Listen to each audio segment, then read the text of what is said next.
Merci d'être avec nous sur les antennes de la télévision Burkina Info. Amis de la liberté, de la démocratie et de la bonne gouvernance, bonsoir et bienvenue à ce nouveau rendez-vous de votre émission Le Grand Déballage. Aujourd'hui, nous avons l'honneur et le plaisir de recevoir un médecin, un diplomate. Il a été ambassadeur du Burkina Faso à Paris. Il est également donc un expert sur les questions de développement et en suivi, évaluation. Le docteur Mathias Somé est avec nous. Bonsoir, docteur. Bonsoir. Bienvenue sur le plateau de l'émission Le Grand Déballage. Merci. Comment va le docteur Mathias Somé pour ceux qui nous regardent et qui vous connaissent, qui s'interrogent, qui se demandent qu'est-ce que vous devenez? Écoutez, je me porte bien malgré les épreuves de la vie. Et disons en particulier ce coup d'État qui est survenu, qui a brisé pas mal de projets que nous étions en train de suivre avec le président Roch-Marc Christian Kaboré. Ça vous a beaucoup touché, ces événements? Beaucoup en termes de, surtout, ressentiment. Quand vous voyez la trajectoire sur laquelle était le président Roch-Marc Christian Kaboré et son gouvernement, ça fait mal de savoir que du jour au lendemain, tout ça, ça s'arrête et que pour revenir à ce niveau, il faut plusieurs années. Ah donc pour vous, Roch-Marc Christian Kaboré était sur le bon chemin? Je pense, vous savez, la gouvernance, ce n'est pas quelque chose qui est inné chez tout le monde.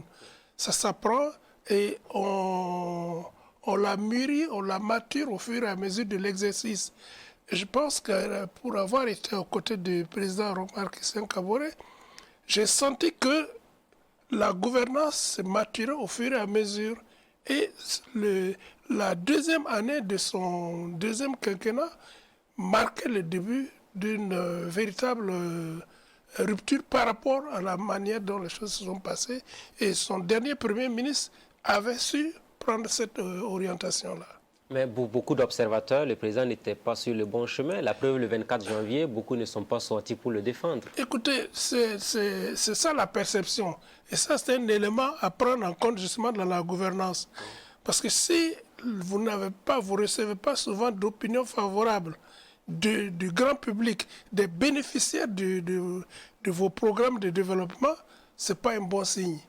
Vous avez beau avoir autour de vous des laudateurs qui disent non, ça va aller, ce n'est pas la bonne chose. Vous devrez avoir des mécanismes qui vous permettent de savoir que pense le public, notamment les populations qui sont les cibles de vos... Il a manqué quoi? La redevabilité au niveau de ceux-là qui étaient avec Roch Kaboré au pouvoir? Je crois qu'il a surtout manqué de mécanismes de responsabilisation.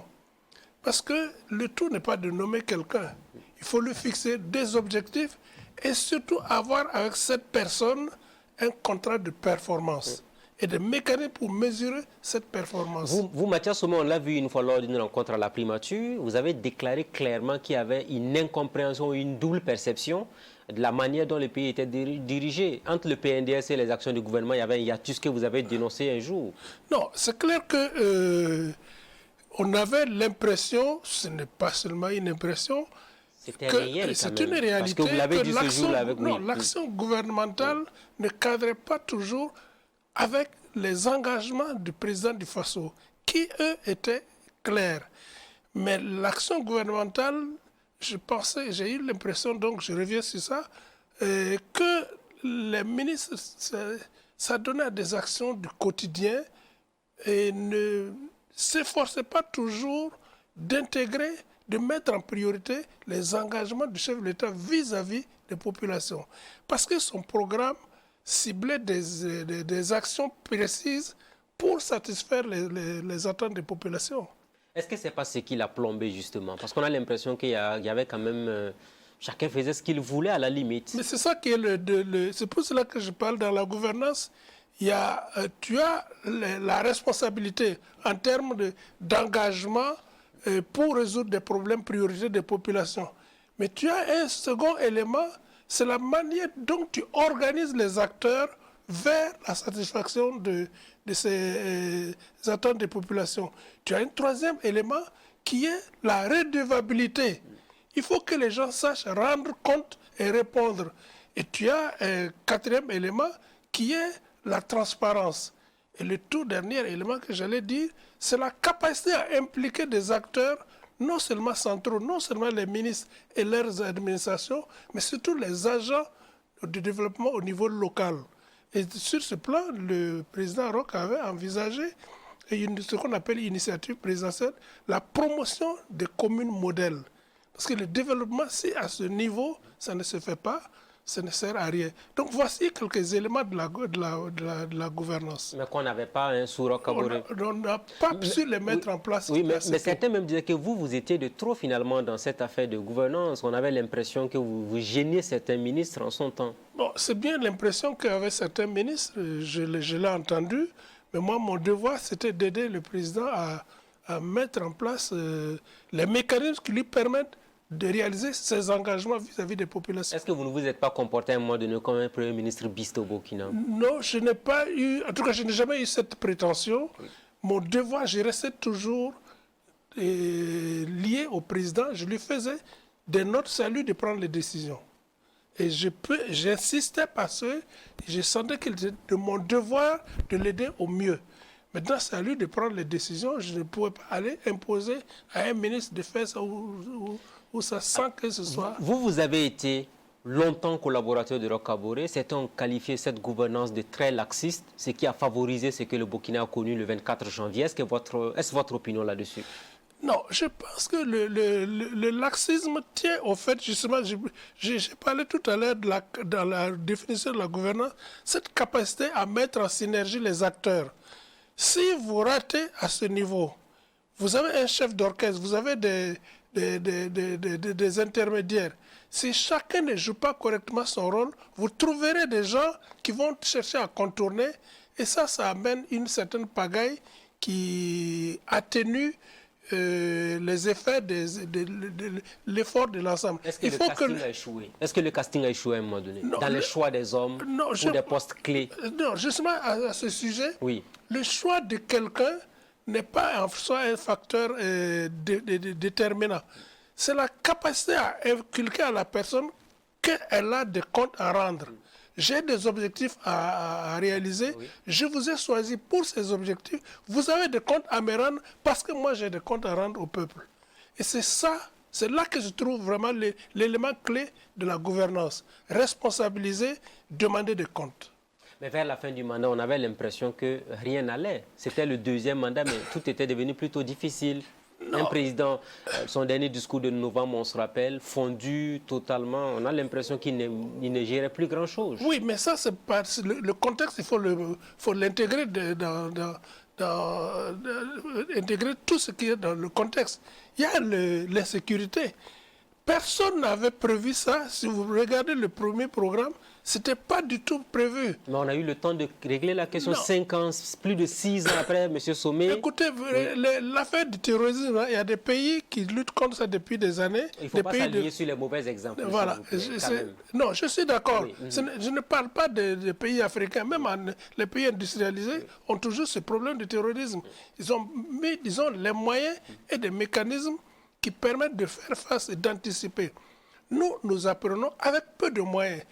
Là où je suis d'accord avec vous, il faut qu'en face des problèmes, on soit capable de réagir et de trouver les solutions adéquates. Je pense que là-dessus, le choix des acteurs pour nous accompagner, des partenaires pour nous accompagner, a une très grande importance. Et le choix également des hommes que vous responsabilisez, et surtout les mécanismes je reviens sur la définition que j'ai donnée au début, c'est surtout les mécanismes de demander des comptes à ces gens par rapport aux résultats. Pour ce qui concerne la sécurité, ça c'est un élément très très important. Alors, vers la fin du mandat de Roch Kaboré, avant le coup d'État, est-ce que vous avez eu le temps de discuter? Parce qu'il y avait une fièvre qui montait, des manifestations contre son pouvoir et tout ça. Est-ce que ces derniers moments-là, vous les avez vécus avec lui? Non, je n'ai pas eu l'opportunité parce que je les savais très sollicités. Vous savez, avec le drame de Soleran, le drame de Dinata, etc., il était pris sur tous ses fronts. Et puis donc, il y avait d'autres acteurs, d'autres collaborateurs qui étaient... Vous n'avez pas eu accès à lui, hein? On n'a pas pu en parler. On n'a pas pu discuter. Vous avez envoyé des notes éventuellement qui ont été transmises ou pas? Non, je dois dire, entre le président Roch et moi, les rapports étaient directs. Il m'avait dit par quel mécanisme lui faire parvenir mes points de vue sur des questions essentielles. Et je dois dire aujourd'hui, il réagissait dans les 48 heures. Voilà. Si ça dépasse 72 heures, c'est qu'il y a un problème. Donc je le relançais. Donc sur ce plan, il n'y a pas eu de problème. Alors le 24 janvier, vous avez vécu les événements, le coup d'état de Damiba. Où vous étiez le 24 janvier? Le 24 janvier, j'étais chez moi, à la maison. Et il faut avouer que déjà le 20, je crois que c'est le 23, tôt le matin, les mutineries qui ont commencé. Oui. J'ai dû appeler certaines personnes pour savoir qu'est-ce qui se passait et qu'est-ce qu'il fallait faire. Bon, si l'on fait la comparaison avec l'attitude que nous avions eue en 2015, il y a un hiatus. Je pense que nous avions, pour ce coup d'État, il y avait beaucoup plus de raisons de résister au coup d'État qu'en 2015. Mais il n'y a eu personne dans la rue, finalement. Comment vous l'expliquez? Peut-être que les acteurs n'étant pas les mêmes, et les motivations n'étaient pas les mêmes, la réaction n'a pas... Mais dès que vous avez appris la déclaration qui a été faite par le MPSR au pouvoir, la première des choses qui vous est arrivée à l'esprit, c'était quoi? Un gâchis? Il ne fallait pas en arriver à cette extrémité-là? Dès que j'ai eu la certitude que ce n'était pas une mutinerie simple, mais que c'était un coup d'État... Vous en aviez la certitude avant même la proclamation? Ah oui, quand même. Quand le ministre de la Défense allait dire que il n'y a pas, les institutions n'étaient pas menacées, je ne croyais pas. Vous pensez qu'il a trahi le président? Je ne sais pas. En tout cas, ce qu'il a dit ne correspondait pas à la réalité, puisque les faits l'ont prouvé après. Le fait qu'il a été reconduit, c'est cela? Non, je veux dire, il y a eu le coup d'État. Le coup d'État, mais il a été même promu ministre d'État après le coup d'État. Ça, c'est un choix que le président Damiba a fait. Et il a accepté ce choix, assumé ce choix. Et du coup, vous, tous qui étiez autour de Roch Kaboré, chacun est resté chez lui en disant ce qui lui arrive, il le méritait? Non, moi je ne peux pas raisonner. Chacun a essayé de tirer de l'histoire à son niveau. Qu'est-ce que vous avez fait? Qu'est-ce qu'on aurait pu faire pour éviter ça? Et vous pouvez faire des efforts pour aider quelqu'un, mais vous n'êtes pas le seul à agir sur la personne. Il y a d'autres facteurs, il y a d'autres acteurs. Vous ne savez pas le degré d'influence que ces acteurs ont sur la même personne. Et donc, ce qui est arrivé, c'est la résultante d'un certain nombre d'actions sur la gouvernance. Et je pense que, sérieusement, on aurait pu éviter ça. On aurait pu. Mais étant consommé maintenant, Roch Kaboré a été détenu pendant plusieurs semaines. On a envie de dire moi-même avant d'être élargi. Pendant toutes ces années, enfin pendant tous ces mois de détention, vous avez cherché à le rencontrer? Oui, et ce n'était pas possible, mais j'ai eu la chance de le rencontrer il y a quelques jours. Quand il a été totalement libéré, hein? Oui. Et vous avez discuté, il avait des remords par rapport à ce qu'il a vécu? Écoutez, on ne peut pas parler de remords, puisque ce qui est important, pour le moment, nous ne sommes pas retournés dans le passé, nous regardons le présent pour voir comment faire évoluer les choses. Donc il a digéré le coup d'État en fait? Est-ce qu'il a le choix? Ni lui, ni moi, ni personne d'autre. Nous constatons le coup d'État a eu lieu. Quand vous l'avez rencontré, vous avez senti en lui un homme marqué par les événements de son pays, un homme qui était un peu... C'est vrai que ça l'a beaucoup marqué, et même avant le coup d'État, vous l'avez dit vous-même, quand il apparaissait en public, on sentait qu'il avait été marqué. C'est comme assumer des responsabilités au plus haut sommet de l'État, dans le contexte du Burkina, où vous avez des collaborateurs que vous n'arrivez pas à mettre en marche pour résoudre les problèmes, pour que vous puissiez respecter vos engagements. Ah, vous voulez dire quoi? Il y en a qui ont saboté son mandat? Non, ça peut ne pas être de sabotage intentionnel, mais ils n'ont pas contribué, ils n'ont pas facilité. Vous faites allusion à qui éventuellement? Je fais allusion j'allais dire, à l'ensemble de ses collaborateurs. Il n'y a pas seulement que les membres du gouvernement. Il a des conseils, on a des structures telles qu'au niveau de la défense.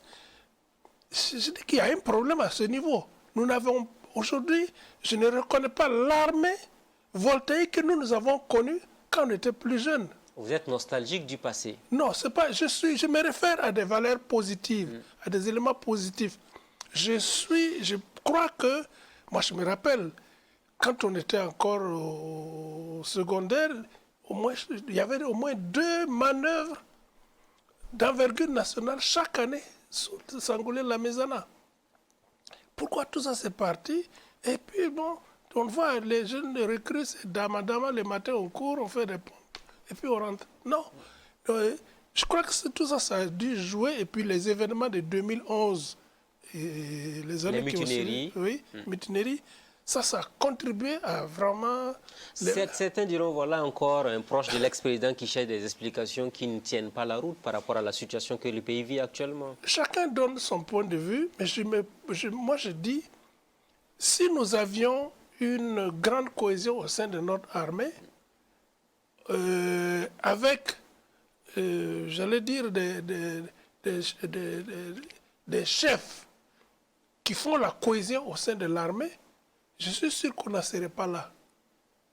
On n'en serait pas Donc là. la question sécuritaire est de la responsabilité des forces armées nationales. Exactement.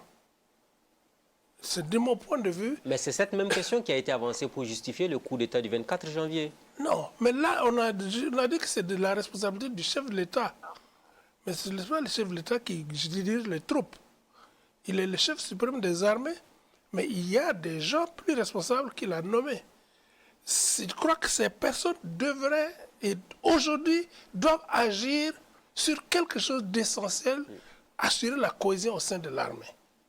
Parce qu'on ne peut pas comprendre que le chef d'état-major général des armées sorte une note disant aux gens, quand vous êtes attaqués, ne fuyez pas et n'abandonnez pas vos armes, et ça se poursuit. Il y a un problème. Il y a un problème. On ne peut pas, des gens ne peuvent pas être quelque part, ils sont attaqués, ils appellent à l'aide, et puis il n'y a pas de disposition qui était prise pour intervenir à temps. Il y a un problème. Donc il y a une partie des forces de défense et de sécurité disent, nous avons besoin de moyens, donnez-nous les moyens, il y a un problème. Donc c'est ça la principale préoccupation aujourd'hui pour faire face au terrorisme. C'est vrai que le terrorisme n'est pas la victoire, la lutte contre le terrorisme n'est pas seulement une affaire de militaire. Mais même là, l'intégration, l'agencement avec les populations, il faut que les populations organisées sentent qu'il y a un appui, organiser des choses. Et 6 mois après le coup d'État, quel bilan vous faites de la gestion du pouvoir par les militaires? Est-ce qu'ils font mieux que Roch Kaboré? Je ne sais pas, parce que la gestion du pouvoir, comme je l'ai dit, dans la gouvernance, il y a d'abord une responsabilité. Vous ne savez pas. Vous êtes au Burkina Faso, non, je pense. Je suis en train de vouloir répondre. Allez-y. De toute façon, je dis qu'il y a la première, c'est la responsabilité. Quand vous vous souvenez le discours du président de la transition, un peu plus de 15 minutes, l'élément sur lequel il s'est appuyé le plus, c'est la sécurité, la lutte contre le terrorisme. Il a pris l'engagement qu'ils vont régler ce problème. Et pour ça, il a fait appel à l'unité nationale, la cohésion, ainsi de suite. Mais c'est essentiel. Mais même sur ce plan, on ne sent pas que les choses ont changé. On ne sent pas que les choses ont changé. Moi, je pense que le fait d'avoir dissous les conseils municipaux était une erreur. Il fallait les garder. Il fallait les garder. Certains voient en ces conseils municipaux des laboratoires de partis politiques. Non, il faut justement trouver des mécanismes pour responsabiliser les conseils municipaux autour des questions essentielles, dont la lutte contre le terrorisme. Les délégations spéciales ont été installées, donc les choses vont reprendre comme non, de par le passé. Mais les délégations spéciales, si les conseils sont dissous, c'est-à-dire que les élus locaux, etc., sont comment on les appelle? Les conseillers municipaux, les maires, etc., tout ça, ça change. Il faut mettre des personnes nouvelles. Est-ce que dans un contexte comme ça, où on a besoin d'agir vite, on a besoin de cet exercice? Moi, je pense qu'on aurait pu mettre des délégations spéciales ciblées dans des zones, par exemple, fortement occupées par les terroristes, et on met des personnes capables d'organiser et d'encadrer les populations pour la défense. Ça aurait pu se faire. Ça a été une erreur donc pendant le coup d'État selon vous? Je crois que ça là, c'était une erreur. Parce que tout le développement au niveau périphérique est arrêté. C'est arrêté. Or, sans un développement au niveau local, comment on va faire face à ces risques de famine? Les dernières sorties du président Damiba, il le dit clairement, l'armée monte en puissance. Est-ce que c'est le constat que vous faites? Bon, moi, je ne sais pas la définition de monter en puissance. Je ne sais pas la définition ce qu'on met dans ça, mais c'est que l'on constate que de plus en plus, le terrorisme, quelle que soit sa forme, il s'installe. J'ai vu des statistiques, 60%. Il y en a qui parlent de 40%. Le médiateur de la CEDEAO, Mamadou Issoufou, a dit que c'était 40%. Chiffre qui, du reste, n'a pas été démenti par le gouvernement du Burkina. 40%, c'est quand même beaucoup. Et donc, aujourd'hui, même les déplacements entre villes, les déplacements sont devenus compliqués. Oui. Des populations subissent des menaces des gens qui viennent, qui disent « vous devez quitter, on vous donne un délai pour quitter ». Donc, ça fait que je me demande si la montée en puissance correspond à ce que moi je perçois, c'est-à-dire de chasser les terroristes, réinstaller l'administration et favoriser le retour des personnes. C'est les indicateurs de montée en puissance. Il y a des initiatives qui ont été prises, les zones d'intérêt militaire qui ont été dégagées. Il y a aussi l'arrêt de la circulation de certains types de motos qui seraient donc utilisés par les groupes armés. Est-ce que ces initiatives, vous pensez, peuvent être utiles au retour de la stabilité au Burkina? Je pense qu'il faut toujours situer ça dans les stratégies militaires que je ne maîtrise pas. Que vous suivez du reste tout de même quand même. Voilà. Mais si on prend en compte le fait que les zones militaires, on dit aux populations de quitter, vous avez 2 semaines pour quitter. Moi, je suis terroriste, là, je fais partie des populations, je déménage avec les populations. J'intègre les populations déplacées là où elles se trouvent et j'étudie les actions à envisager contre les terroristes, etc. Je donne les informations. Donc, je pense que si l'on avait maintenu, comme je l'avais dit, les conseils municipaux, et dans ces zones-là, on met une administration spéciale avec admettons, le président de la délégation spéciale, c'est un gendarme, un adjudant de gendarmerie, avec 10 éléments. Dans chaque village, disons, une dizaine de gens formés, et tous les jours, et les 10 éléments de la gendarmerie font le tour de tous les villages, et à la fin de chaque jour, on fait le point. Mais c'est sûr qu'on aurait pu résoudre le problème. Donc vous pensez qu'on a un problème de stratégie de lutte au Burkina? Je pense que la stratégie n'est pas suffisamment adaptée au type de terrorisme que nous avons. Parce que nous avons, j'allais dire, ma perception d'homme de la rue comme ça, nous avons les terroristes d'obédience religieuse, ainsi de suite, mais nous avons des grands bandits. Des bandits, les coupeurs de route, les braquages et autres qui sont là, c'est du terrorisme aussi. Mais tout ça, ça devrait nécessiter une construction des stratégies qui intègrent les populations.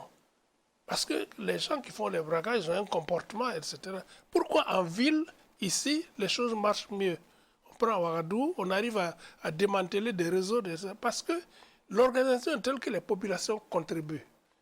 Mais quand ce n'est pas le cas dans les villages, on a l'impression que l'armée, la gendarmerie, la police, c'est elles, ces forces-là, ces structures-là qui doivent s'occuper de la lutte contre le terrorisme.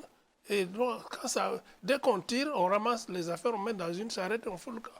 Et ça, c'est un vrai problème pour vous? C'est un vrai problème. C'est un vrai problème quand des gens qui ont vécu, qui sont nés, qui ont grandi quelque part, se voient obligés de partir, de quitter leur lieu. C'est un drame. Vous avez beaucoup de peine, hein, pour les déplacer internes. Exact. Parce que, regardez, si vous regardez dans la ville de Ouagadougou, j'utilise le mot horde, entre griffes, les hordes de jeunes qui se baladent, qui passent de quartier à quartier, etc. Même si on finit avec les terroristes, qu'est-ce qu'on va faire de ces gens-là qui ont manqué d'encadrement, qui sont laissés à eux-mêmes? Même si vous allez les dire de retourner chez eux, ce n'est pas ce qu'ils vont retourner. Donc je pense qu'il faut, là aussi, et je reviens sur la question de la planification. Non, de l'anticipation. Oui. Même si vous devez déplacer ces gens, il faut tout faire pour atténuer ce phénomène.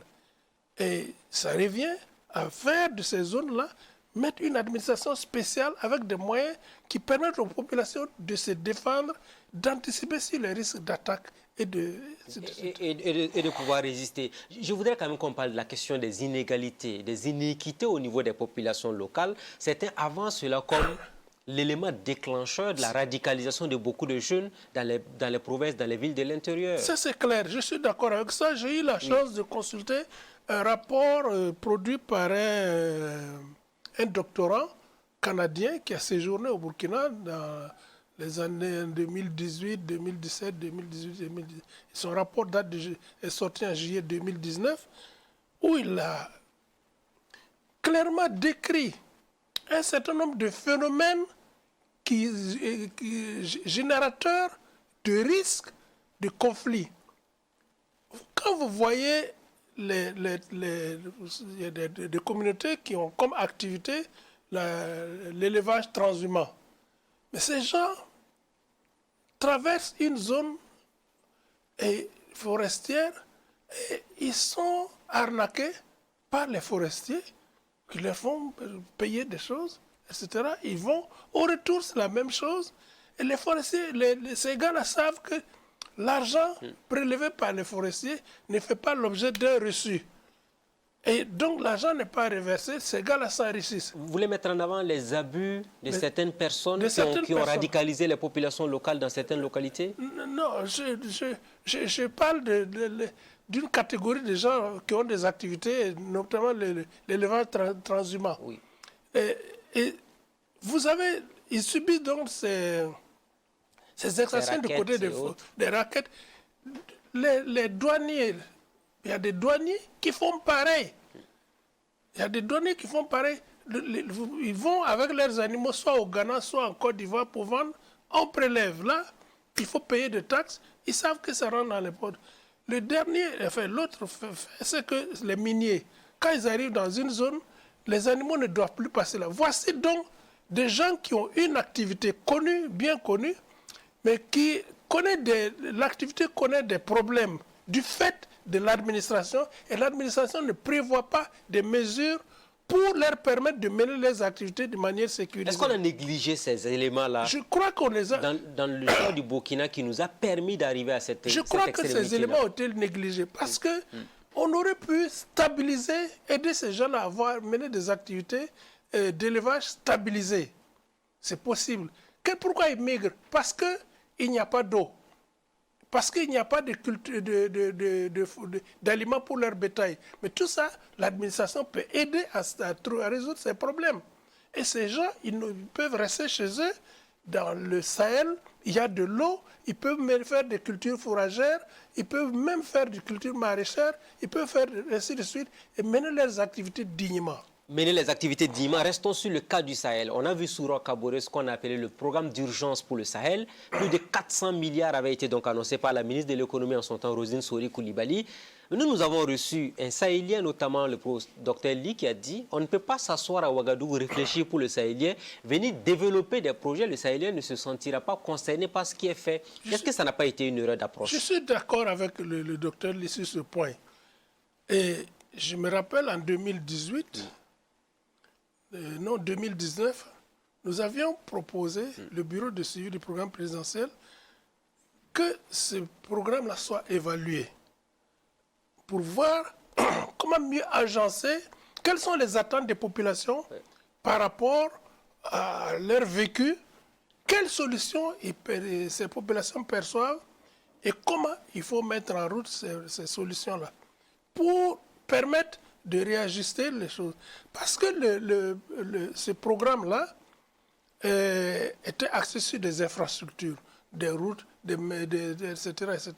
Mais ces gens ont besoin d'activités économiques. Donc ça ne répondait pas aux besoins primaires des populations du Sahel. Ça ne correspondait pas à leurs attentes urgentes. C'est vrai qu'ils ont besoin d'écoles, Aujourd'hui, ces écoles, ces dispensaires sont vides.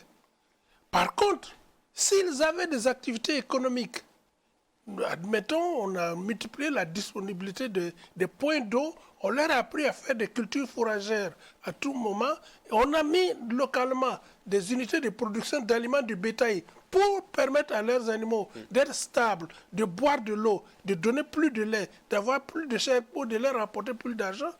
Mais il y aurait pu... Est-ce que vous avez fait ces remarques-là à l'interne et puis on ne vous a pas écouté? Écoutez, si vous prenez le programme du président Roch Kaboré pour le deuxième mandat, il est prévu le développement du pôle Sahel, qui a un contenu en trois aspects. La maîtrise de l'eau pour favoriser les cultures fourragères, maraîchères, fruitières, et ainsi de suite. Le tourisme et les activités minières. Tout cela est tombé à l'eau aujourd'hui. Est-ce que vous pensez que le président Damiba, qui a fait le coup d'État le 24 janvier, peut repartir avec ce genre de programme-là au niveau des populations du Sahel? Est-ce que c'est encore possible de l'implémenter? Le contexte est différent. Je n'ai pas connaissance du président Damiba comme j'avais connaissance du président Roch. Mais est-ce que vous avez cherché à le rencontrer pour lui faire le point de ce que vous aviez comme activité à la présidence du Faso? Je confirme. Il vous a reçu? Pas encore. Vous avez tenté de le voir? Oui. Pour aller lui donner vos services, pour lui dire je suis prêt à travailler avec vous? Par écrit. Par écrit? Oui. Et vous n'avez pas eu de réponse? Non, pas eu de suite. Ni avec personne même de son administration. Mais on a vu le gouvernement de la transition qui a voulu répartir, peut-être ils ont dit clairement que le PNDS peut être éventuellement, on peut prendre quelques aspects du PNDS pour les mettre en valeur. Est-ce que vous pensez que c'est réaliste? Non, cette vision, elle est normale, parce que c'est une transition. Et l'État est une continuité. Voilà. Et je pense que la transition aurait pu faire le choix d'action à gain rapide, et à fort impact socio-économique sur les populations. Ça existe. Ça existe, on les avait énumérés. Mais des partenaires étaient prêts à nous accompagner dans ça. Mais aujourd'hui, du fait que ce soit un état d'exception, une situation d'exception, les partenaires ont tous replié. Est-ce que, pour répondre à votre question, est-ce qu'ils peuvent continuer, peuvent reprendre ça? Probablement, mais ça demande une gymnastique que le temps ne l'aide. Vous êtes prêt à travailler avec lui comme vous l'avez fait avec l'ancien président? Écoutez, je dois avouer une chose. Vous ne pouvez pas avoir été au service de quelqu'un à qui vous êtes très attaché, sur plusieurs plans, qui vous a fait confiance à plusieurs reprises, qui a connu un arrêt brutal, etc. Mais, et puis vous mettre à la disposition de ceux qui l'ont descendu. Donc, c'est pas possible. Non, mais ceci étant, je demeure un citoyen, je demeure un patriote. On peut donner des idées, on peut donner sans s'impliquer de la même façon qu'on le faisait avec le président Roch Kaboré. Donc vous êtes loyal, hein, vous? Je suis loyal, je le confesse. Je le confesse, et voilà. Et c'est normal. Hein. Alors, si on évolue dans l'émission avec vous, je voudrais qu'on ouvre un autre chapitre assez important. Entre la lutte contre le terrorisme et la réconciliation nationale, pour vous, qu'est-ce qui est plus prioritaire? C'est la lutte contre le terrorisme qui est prioritaire aujourd'hui, parce que la réconciliation nationale a plusieurs aspects de mon point de vue. La réconciliation nationale c'est pour répondre au manque de cohésion sociale que nous constatons aujourd'hui. Et ce n'est pas lié obligatoirement au terrorisme. Il y a des faits antérieurs quand vous voyez le ministre d'État Yero Boli et avant lui Zéphirin Diabré, ils ont fait un voyage dans l'histoire pour voir l'ensemble des facteurs qui ont pu ébranler la cohésion sociale et proposer des solutions pour la réconciliation nationale. Donc moi je crois qu'il y a avant tout des choses à notre portée. C'est une question des affaires, des dossiers judiciaires. Est-ce que le Burkina n'a pas de problème de réconciliation selon vous? Je n'ai pas fini. Donc sur ce plan, il faut résoudre d'abord ce problème. Il faut résoudre également le problème tel que nous l'avons dit tout à l'heure, les inéquités au niveau des régions. Il faut résoudre ce problème. Parce que faire la réconciliation nationale au sommet, en oubliant ce que le public, les populations de base vivent tous les jours, vous n'avez pas résolu le problème de réconciliation nationale. Vous avez peur du syndrome de 2001? La journée nationale du pardon qui avait été organisée en grande pompe et puis plus de 20 ans après, on en reparle encore au Burkina Faso. C'est des mises en scène. La réalité, il faut savoir où se trouve le problème, comment le problème est né, quelle est la solution qui convient et on règle ça. La réconciliation nationale viendra d'elle-même à travers ces mises en route de ces solutions. S'il y a les questions de développement sont-elles organisées un peu partout, de sorte que, je prends l'exemple des éleveurs transhumants, ils n'ont plus besoin ils seront plus en conflit avec les gens. La énième fois que vous parlez de ces éleveurs transhumants, hein, visiblement ils vous portent. Non, je pense qu'ils sont victimes d'une situation qu'on aurait pu éviter si l'administration avait été conséquente. Parce que c'est des acteurs de l'administration qui ont créé des barrières dans leur activité de transhumance. Et l'administration n'a pas, comme je l'ai dit, n'a pas proposé des solutions alternatives qui auraient pu passer par la maîtrise de l'eau, l'accompagnement dans le développement des activités agricoles. Et ça, c'est connu. Donc, évoluons. Revenons sur la question de la réconciliation. Est-ce que vous comprenez ce qui se passe à Koussiam actuellement? Je ne sais pas. Qu'est-ce qui se passe? Vous suivez l'actualité? Oui.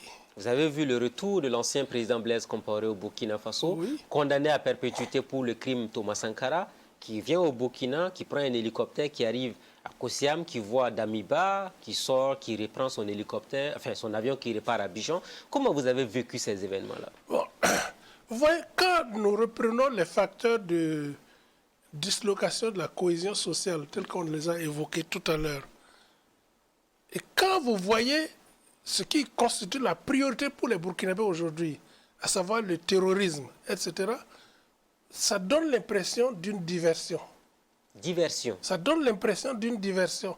C'est comme si on voulait attirer l'attention des Burkinabés sur un élément qui a son importance, mais qui je l'avoue, qui n'est pas prioritaire pour les 2 millions de personnes déplacées internes, qui ne peuvent plus cultiver leur pour terre. vous, ce n'était pas une urgence de faire venir Blaise Compaoré au Burkina? Non, ce n'est pas une urgence. Ce n'est pas une urgence. Et je pense, le grand frère Ali l'a dit dans une émission, il y avait des mécanismes qui permettaient de résoudre ces retours tranquilles et bien orchestrés de Blaise Compaoré, sans faire ce tapage, sans donner l'impression que ça, si c'est résolu, le terrorisme va être fini. Est-ce que c'est le tapis rouge à l'impunité qui a été déroulé à Blaise Compaoré et par les autorités de la transition au Burkina? Je ne sais pas, c'est vrai qu'il y avait un tapis rouge. C'est tout ça qui fait dire aux gens que c'est de la diversion. C'est de la diversion parce que... Est-ce que c'est la prime à l'impunité? Parce que je vous pose la question de façon directe comme ça. Est-ce que vous pensez que c'est la prime à l'impunité? Je crois ne pas faire appliquer une décision de justice, c'est quand même au plus haut chemin de l'État, c'est le magistrat suprême du pays. Je crois que ce n'est pas une bonne affaire. Certains vous diront qu'il l'a fait pour la paix. Non, mais la paix, on sait à quoi...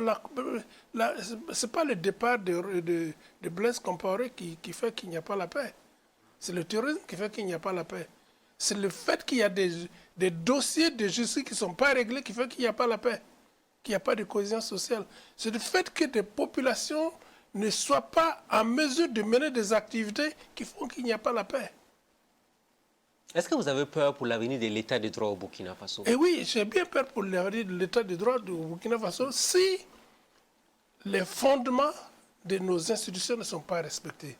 Et la justice, c'est quelque chose. D'abord, on a parlé aujourd'hui de l'armée, le manque de cohésion au sein des forces de défense et de sécurité. C'est un facteur très préoccupant. Ensuite, la justice qui fonctionne, qui a une indépendance, qui prend des décisions qu'on n'applique pas. Je crois que ce n'est pas une bonne chose. Ce n'est pas une bonne chose. Aucun argument ne pouvait justifier ce qui s'est passé selon vous? Non, aucun. Aucun. Et les personnes expertes se sont prononcées. Les magistrats se sont prononcés. Le Conseil supérieur de la magistrature s'est prononcé. Je crois, et les hommes politiques se sont prononcés. Je pense que c'est assez révélateur d'un malaise créé par cet acte. L'autre élément, après le départ de Compaoré, c'est sa fille qui revient au pays avec un ministre ivoirien. Et on nous lit un communiqué par le porte-parole du gouvernement du Burkina qui parle de pardon.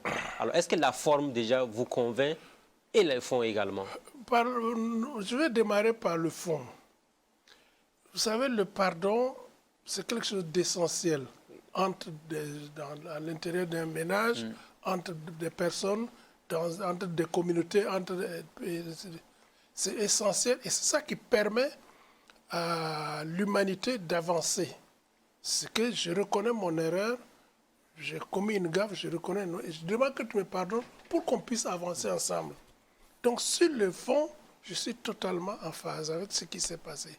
Maintenant, quelqu'un a dit, je crois que c'est dans la justice, la forme prime sur le fond, et c'était quelque chose comme ça. Je crois que là-dessus, il y a 3 éléments que j'aimerais évoquer.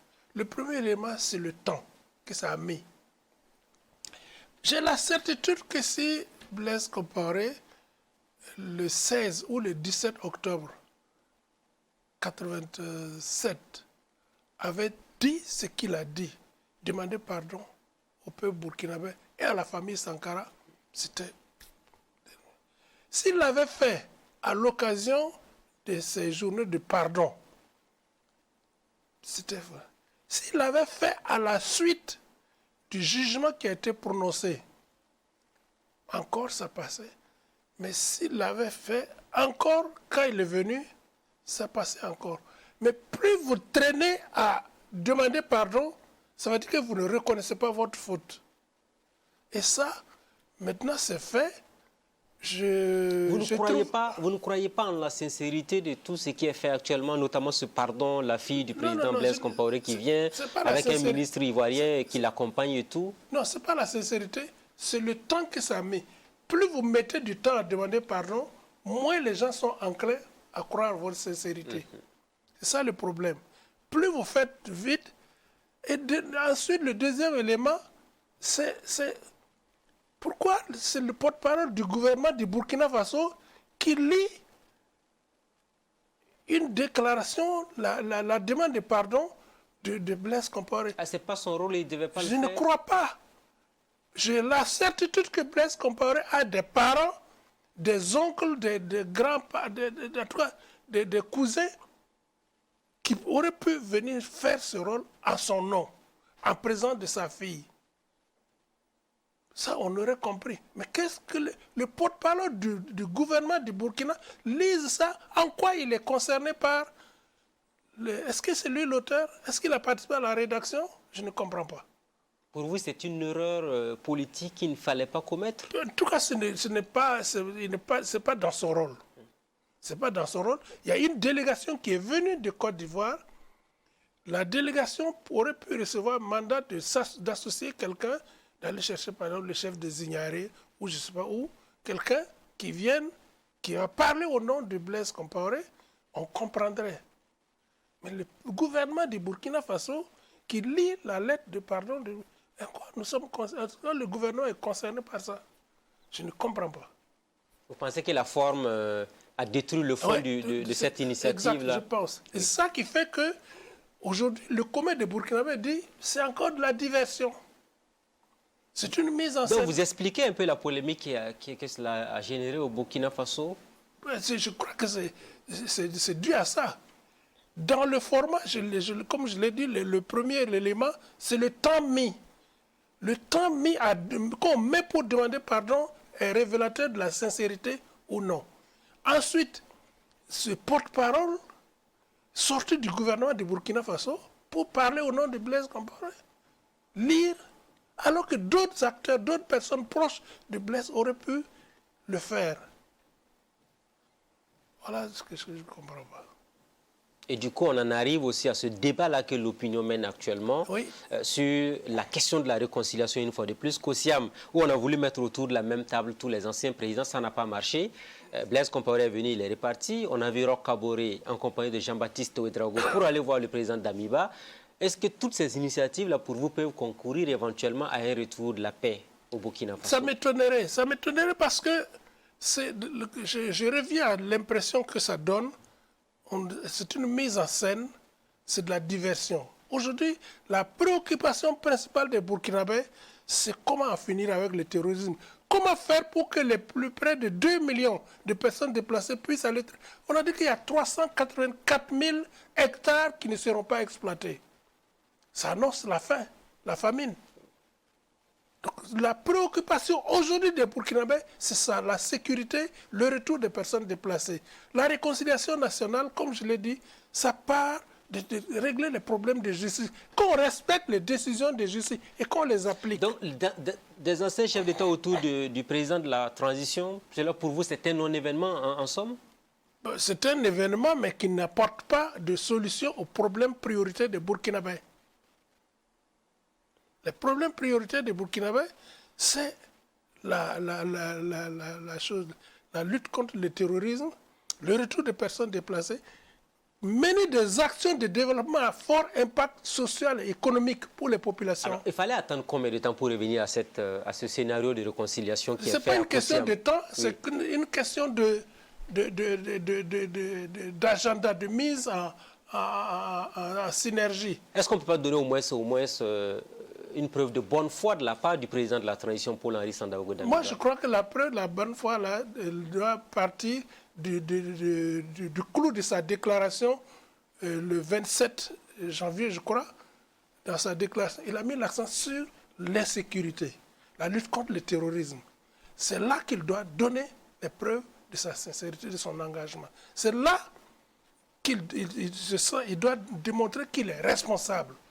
Voici ce qui a justifié le coup. Voici, depuis qu'on est arrivé, donc, voici les résultats. Le ballet diplomatique à Kosiam, pour vous, ce n'est pas l'essentiel? Non, ça a son importance, mais pas maintenant. Et surtout pas sous le format que l'on voit. On aurait pu laisser ça peut-être éventuellement au retour à la démocratie, ou qu'est-ce que vous pensez qu'on puisse faire pour régler cette question? Si vous réservez les priorités telles que je les ai énoncées, le retour, la récupération des zones occupées par les terroristes, le retour de l'administration, le développement d'activités à fort impact économique et social. Parce qu'il n'y a plus de... L'administration décentralisée ne fonctionne plus. Dans les ministères, bon, les gens gèrent à peu près le quotidien, mais on ne voit pas tellement d'activités. Donc, si vous faites ça, et vous travaillez en même temps à trouver les meilleures formules, parce que c'est important, les meilleures formules pour résoudre ces questions au sommet, les gens vont dire, ah oui, c'est correct. Mais je n'ai pas l'impression que... Et la responsabilité des familles des victimes, vous pensez que les familles des victimes ont été royalement ignorées, comme certains le disent dans l'opinion? Je me réfère à une déclaration qui a été faite. Je n'ai pas l'impression même qu'on reconnaisse qu'il y a eu des victimes. À ce point? Je n'ai pas eu l'impression parce que quand on dit les réparations des choses, là on n'en parle plus, etc. Ça c'est quand même grave. Quand même, l'insurrection a eu des victimes. Le coup d'État de 2015 a eu des victimes. insultent les Certains terroristes. vous demandent de remonter un peu plus loin dans l'histoire parce qu'on a des crimes emblématiques, mais tout crime égale à crime. Donc, Tout à fait. voilà, donc je suis d'accord. Oui. Et c'est pour ça que je dis la réconciliation nationale passe par l'examen et la résolution de toutes ces questions. Voilà, pas seulement à faire venir les anciens chefs d'État. Ils ont eu leurs responsabilités. Ce n'est pas parce qu'ils vont s'asseoir, prendre un verre de thé ensemble ou signer un document, une déclaration que ça va résoudre le problème. À vous entendre, on a encore du chemin pour trouver la paix au Burkina. Mais il faut qu'on emprunte ce chemin. Il faut qu'on emprunte ce chemin, sinon ce n'est pas la peine. Alors, je vais vous entendre sur un autre élément. Des chefs coutumiers qu'on a vus au Burkina Faso, autour du Moro Naba, qui ont lancé un appel à l'apaisement et au retour de la stabilité. Est-ce que vous pensez que ce message-là a la chance d'être entendu au niveau local? Ce message a des chances d'être entendu au niveau local, mais à condition que les chefs traditionnels, Oui. et comme je l'ai dit, puissent, avec l'administration décentralisée et déconcentrée, mettre en route un certain nombre de mécanismes pour non seulement anticiper sur les risques, mais surtout actionner des actions de développement. Mais si ce n'est pas le cas, ça ne sert à rien. Oui, mais ils ont souhaité que les gens comprennent que la guerre, la violence n'a jamais réglé un problème. D'accord. C'est-à-dire que ce sont les leaders d'opinion, leurs voix peuvent porter. D'accord. Tout le monde sait que ça n'apporte rien. Ah oui. Mais qu'est-ce qu'on fait? Ça n'apporte rien. Non, je veux dire, la guerre, les violences n'apportent oui. rien. Mais qu'est-ce que vous faites? Qu'est-ce que vous proposez? Les actions de développement. Quand Donc la parole d'un chef ne suffit pas pour amener... Il faut des actions concrètes de développement. Il faut des actions concrètes de développement, des jeunes qu'on va former à l'agriculture, qu'on va inciter à former des coopératives de producteurs, d'éleveurs, etc. On a l'impression que ce que les chefs ont dit, ça ne vous touche pas du tout. Non, mais ils sont dans leur rôle, mais je dis que ce n'est pas suffisant. Le devoir de l'administration publique, c'est d'organiser le développement. Est-ce que ça, c'est plus primordial que ce que les chefs ont dit? Oui. Ce que les chefs disent, si vous voulez, c'est un facteur facilitateur qui enrobe.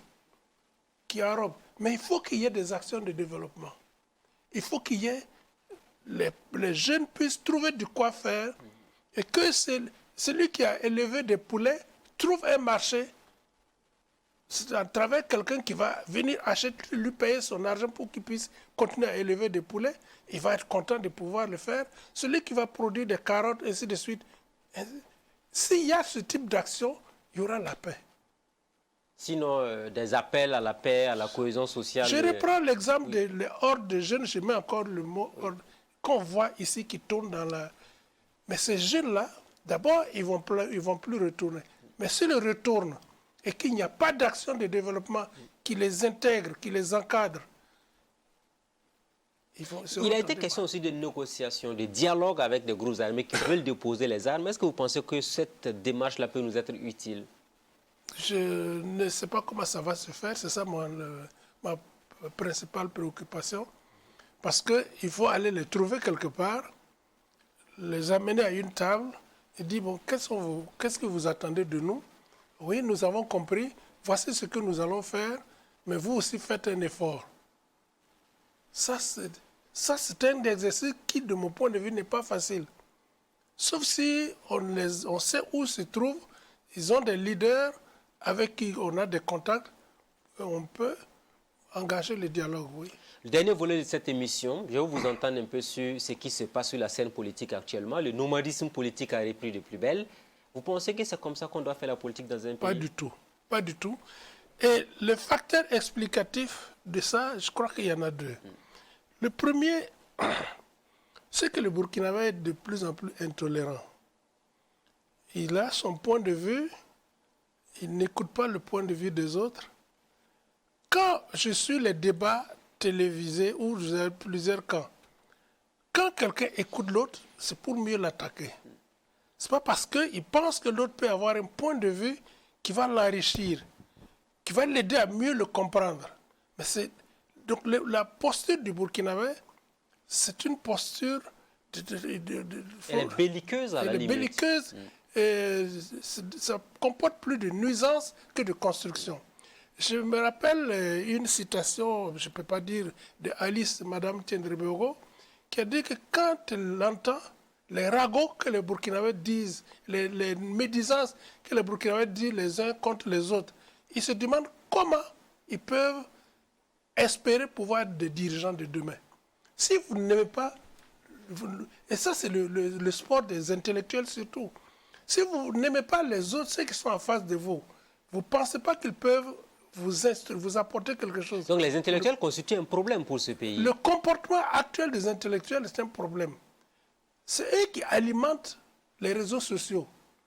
C'est eux qui écrivent et qui disent, allez, diffuser, etc. Donc vous avez, comment on les appelle, ces gens, les activistes. Les activistes qui sont alimentés par ces gens. Et je trouve que il y a quand même une veille citoyenne aussi qui est faite à ce niveau. Les gens aident aussi à dénoncer à partir des réseaux sociaux pour une gouvernance vertueuse. Non, mais ça c'est parce que au niveau de la gouvernance publique, les choses ne vont pas bien. Sinon, il y a des cadres et des mécanismes pour dénoncer les choses. Revenons sur la question du nomadisme politique. Alors, pour revenir pour le premier facteur. Le deuxième facteur, il est gastronomique. Vous avez plein de gens qui sont pressés aujourd'hui de se faire de l'argent. Donc, il n'y a pas de vertu en politique au Burkina? Sur ce plan, non. Je ne comprends pas. Je prends un exemple au niveau d'un parti comme le MPP auquel j'appartiens, qui a connu des problèmes parce que vous avez comme perdu le pouvoir. Le président est quasiment en prison. Immédiatement, vous créez un parti et vous distribuez de l'argent à gauche, à droite. Aujourd'hui, on sent, au lieu qu'il y ait un débat en interne pour voir comment construire le parti, tirer des leçons et renforcer le parti pour revenir au pouvoir quand ce sera possible. Non, c'est la débandade. C'est la débandade. Et puis il y a des clans, non? Il nous est revenu que vous êtes du clan de Simon Compaoré qui veut le départ de Bala Sakandé. C'est quoi le clan de Simon Compaoré? Il est aussi, moi, ici, Dagara. Chez nous, les clans, là, c'est autre chose. Non, mais il y a des tendances quand même au sein du parti. Moi, je sais que... Vous savez qu'il y a des tendances au sein du MPP actuellement? Non, mais justement, les tendances-là qu'il y a, ce n'est pas des tendances en termes d'orientation politique, d'idéologie. C'est des histoires de personnes. Et ça, je trouve ça dommage. Moi, je me départis de ce type. C'est vrai que oui, les affinités entre Simon Compaoré et Roch, que j'ai connu étudiant ou plus jeune pendant la Révolution, ne sont pas les mêmes relations que j'ai avec... Mais ce n'est pas ça qui est important pour moi. Parce qu'au sein du MPP, il y a des jeunes qui ont l'âge de mes enfants avec qui j'ai des affinités parce que justement, on a la même vision politique, la même vision idéologique. Certains sont allés plus loin pour dire que le MPP n'a jamais été un parti politique, c'est un regroupement des gens. Non, la définition même, c'est un mouvement. Donc c'est un regroupement des gens, c'est un mouvement. Et il aurait fallu faire le pas en créant un parti. Créer le parti avec l'idéologie social-démocratique. Alors, quel avenir politique pour le Burkina Faso? Est-ce que vous pensez qu'on peut espérer avoir une nouvelle classe politique qui va se départir des agissements des anciens qui ont passé le temps à se chamailler tout le temps autour du pouvoir d'État? La première des choses, la priorité de mon point de vue aujourd'hui, c'est la refondation de l'État. Nous avons des institutions qui sont bâties sur des concepts et des valeurs qui nous sont étrangères. Quand le français ou l'américain parle de la démocratie, il se réfère à l'électorat. Ce n'est pas ça seulement la démocratie. Parce qu'aujourd'hui, au Burkina Faso, vous prenez toutes les communautés, les Mossi, les Bouaba, les Dagara, etc. Mais chaque communauté a son mode de désignation des responsables. Et une fois que la personne est désignée, elle est redevable. Elle doit contribuer, aider la communauté entière à atteindre des objectifs. En interne, il y a des mécanismes de régulation des tensions comme entre les communautés. Mais nos lois, j'allais dire notre constitution, n'est pas bâtie sur des valeurs largement partagées par nos différentes communautés.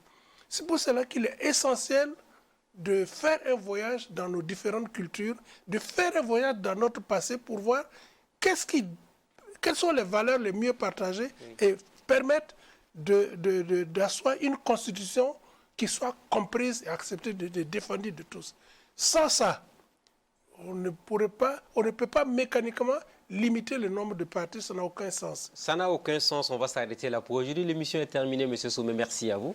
C'est un plaisir. Plaisir partagé, je l'ai dit, hein, ça a été un énorme plaisir pour nous de vous recevoir. Revenez quand vous voulez, quand vous voulez. À 73 ans et demi, on pourrait toujours continuer à bénéficier de vos conseils sages et toutes vos recommandations et vos idées assez lumineuses quand même pour le Burkina Faso. Merci à vous. C'est avec honneur. Ainsi prend fin donc ce rendez-vous, amis de la liberté, de la démocratie et de la bonne gouvernance. On se dit à la semaine prochaine avec un nouvel invité. D'ici là, restez fidèles au programme de Burkina Info Télévision. Bonsoir chez vous.